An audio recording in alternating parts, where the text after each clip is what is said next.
Ten. Semi Tech Studio. 7, 6. Stomach 5, Camera 1, Mics 1 and 2. 3, 2, 1. Tech Studio. Good afternoon, MCHS. You're watching MCTV News. I'm your host, Julie Audi. And I'm Jasmine King. On today's episode, we'll be taking a look at the MCHS Foods program, a backstage look at the Is He Dead production, and the newly changed diploma weighting. But first, our top story. Every year, as part of the Skills Alberta competition, students from across the province enter regional tournaments in order to qualify for the provincial competition in May. Back in April, many students from the Edmonton region competed in various skills competitions, including carpentry, hairdressing, and culinary arts. Fellow MCTV student Dominic Foss and I competed in the video division. Let's take a look at what we came up with. So anyway, Oh, hey. thank you. When is it? It's at 6 o'clock tonight. You won't want to miss it. I know, like that phase in those shoes. Oh, hey, the drinks are over there.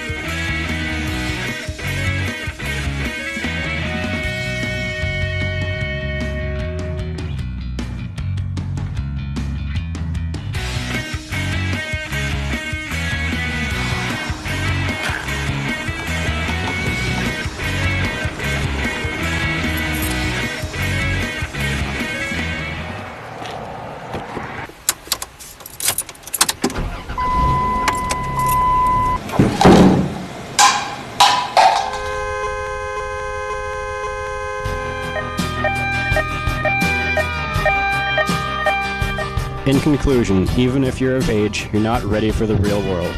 This is Dominic Frost reporting for MCTV News, Morinville.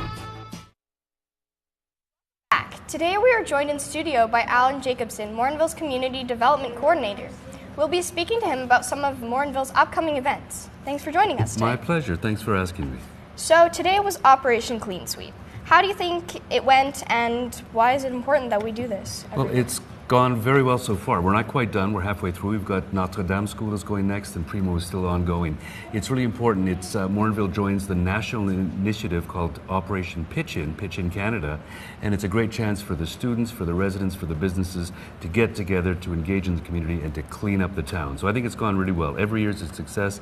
We have over 1,400 students again this year throughout the town, so it's really fantastic. So we thank you, your school, and all the schools for being a part of this. Okay, this weekend is the townwide garage sale. What can we expect for that? Townwide garage sale is another great event. We have the actual table garage sale portion taking place in the curling rink from 9 a.m. to 4 p.m. on Saturday.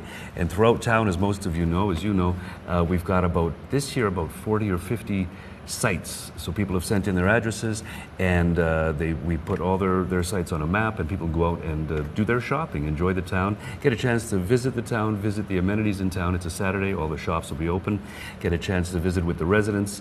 Hopefully we get a lot of folks from outside of the community coming and doing this, and it's again another great event. Get rid of some old stuff, pick up some new stuff, so to speak, and it's a lot of fun.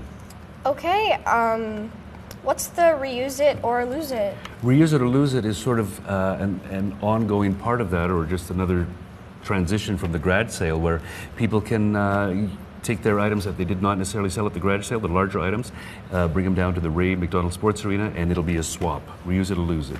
So reused, repurposed, reused, recycled, and those items that aren't done will be dealt with accordingly. Okay, thank you very much for joining us on the show today. Oh, my pleasure. Thank you. Are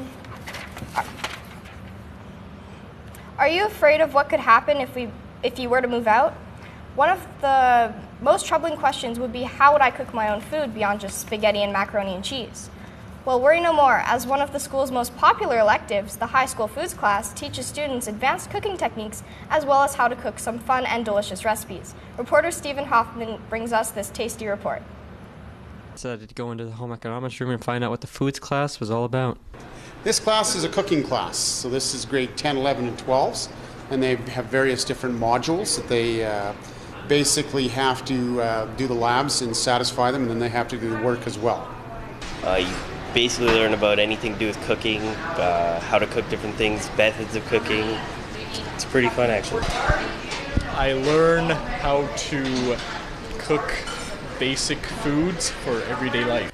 I asked them why they chose to go into this course. Well, they asked me this year if I wanted to do some of the high school cooking courses, and I said, well, I'll do one per term. So it's fun. It's a lot of organization and work, but it's a lot of fun with the kids. We get a lot of laughs and some good food from time to time.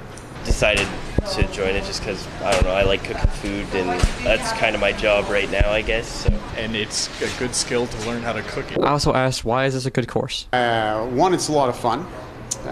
Two, you get to learn things that you may not get at home. Like, some people get cooking skills at home because they do the cooking, but some people, they don't get those opportunities, and here they do. And they get a chance to also eat their creations, which may or may not be good. It depends.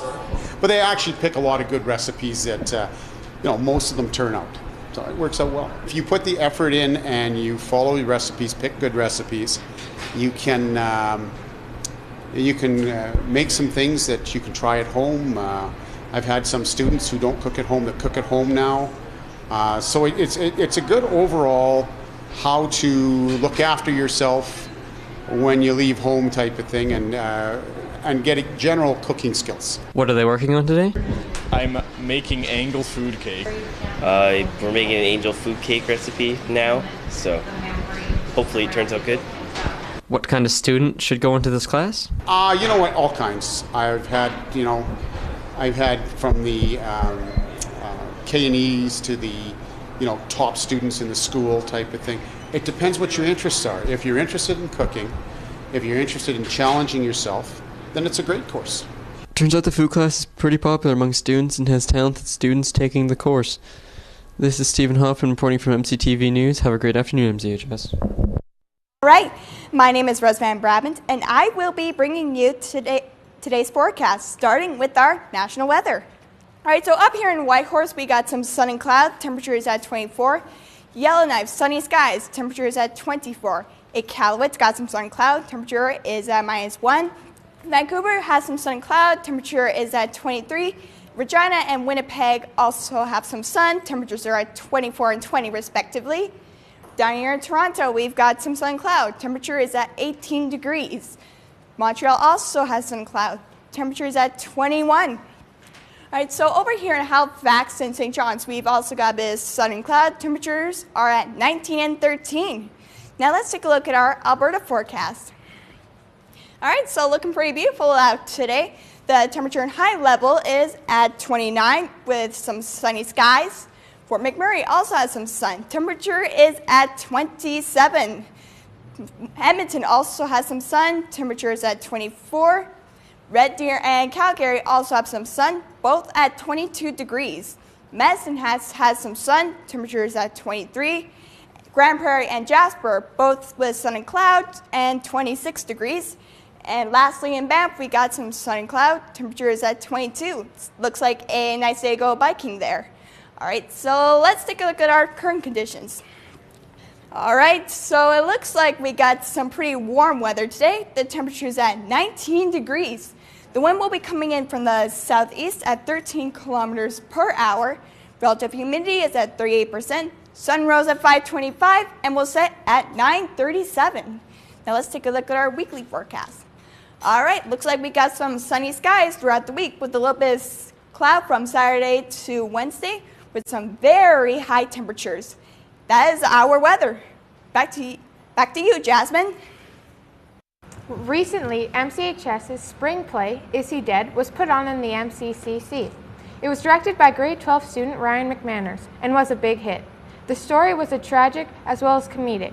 The reporter Ryan Beach brings us this behind-the-scenes look. Dead consists of many things. Vanessa King gives us a background of the story of the play and who all worked on the play. This play was actually found like many years after Mark Twain died. It was like an unpublished play of his. So they found it, they kind of reworked it to make it a little bit more modern, and it's about a French painter who realizes that he's worth more dead than alive. So in order to save all of his friends from financial destitution, he fakes his own death, comes back as his twin sister, and sort of comedy ensues. That's about it. Well, there's 14 students involved, 13 cast members, and then Ryan McManus is the director. So they did the bulk of the work. The majority of it is from their creative energy. And then Mr. Wisnowski helped build some sets. The art department helped out with a couple of things. We had some volunteer students help with some stuff.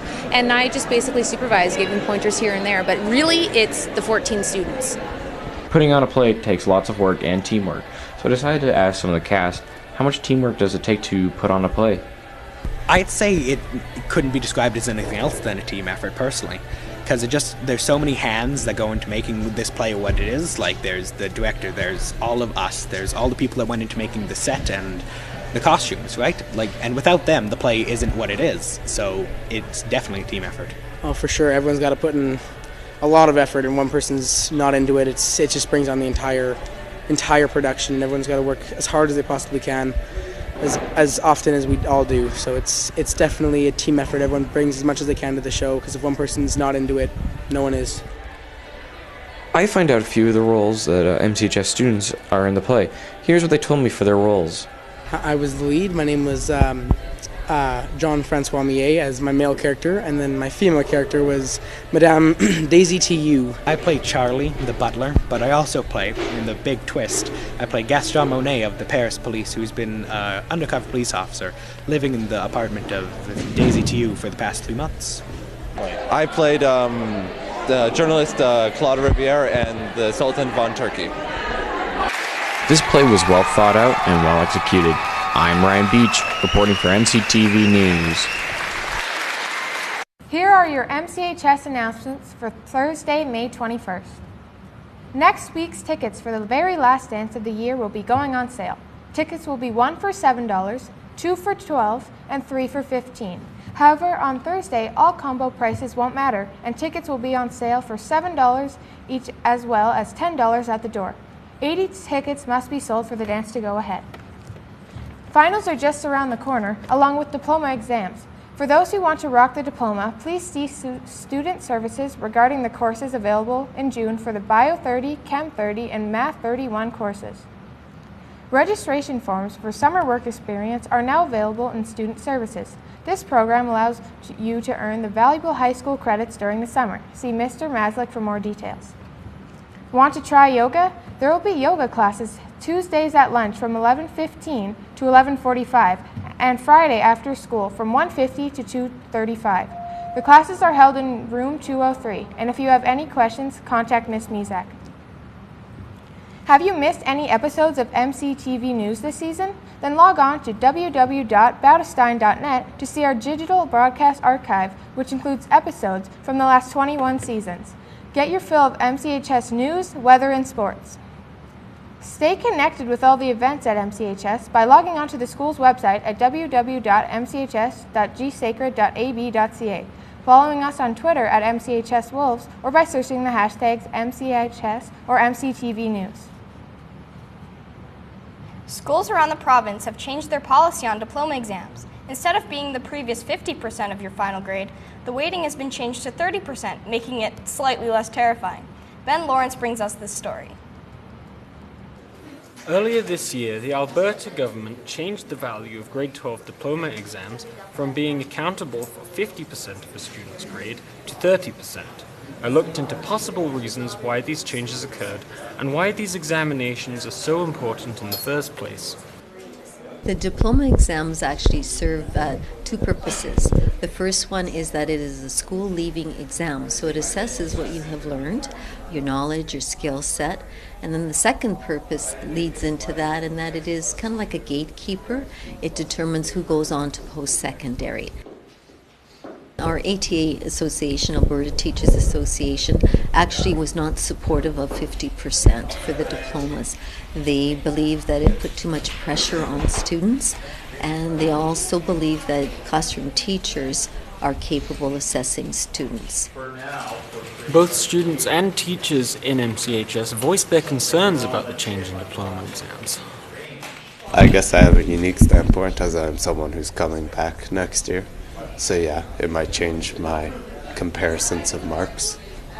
My chemistry, which is what I'm coming back for, probably won't be held as highly as my other ones because the diploma mark won't be as high. I think it gave Alberta an edge before when it was at 50%, and it looked really good in comparison to all the other provinces. So now we kind of lost that edge that we had before. One of the things that could be if after a few years, if universities and other institutions believe that that mark is no longer valid, they could instead just look at what you achieved on the diploma. If they start to think that the standards have slipped, and if they think that the diploma exam is a better indicator of your abilities, they might look at that and not the 70% that you've achieved in the classroom. However, there has been some good sides to the change. It caters to different people. Some people are better at exams and others are better at schoolwork. The 50% left greater margin available, so you could have someone make up their mark easier, but you could also have them fall. This leaves for less margin, but it also leaves greater pressure on the person to do well during the year instead of leaving it all for one exam. The change will affect everybody in high school from here on out, but the question is, will it be effective? Personally, I feel that we need to maybe see how next year goes, and I don't think anything should be set in stone, because if we do, we're not going to be willing to see how it's going to affect people down the line. This isn't the first time this has happened, and it won't be the last. This has been Benjamin Lawrence reporting for MCTV News. That's our show for today. Thanks for tuning in. Be sure to join our hosts next week for our next broadcast of MCTV News. Pieces will include a presentation of MCHS-style parkour, an original littering PSA, and an outside look at the Primo track meet. All this plus your regular 7-day forecast on MCTV News. Wait, hold on. This is the third time we said that that Matt and Eric were going to present this piece. I wonder what's going on there. I don't know. I think they're just, skipping, trying to lead us on to think that maybe they're actually going to do something for once. Well, I'm gonna play the optimist and say that I do have faith in them, albeit a very small bit of faith. Yeah, I hope so. For all of us here at MCTV News, I'm Giuliotti. I'm Roseanne Brabant. And I'm Jasmine King. This is the Golden Trio signing off.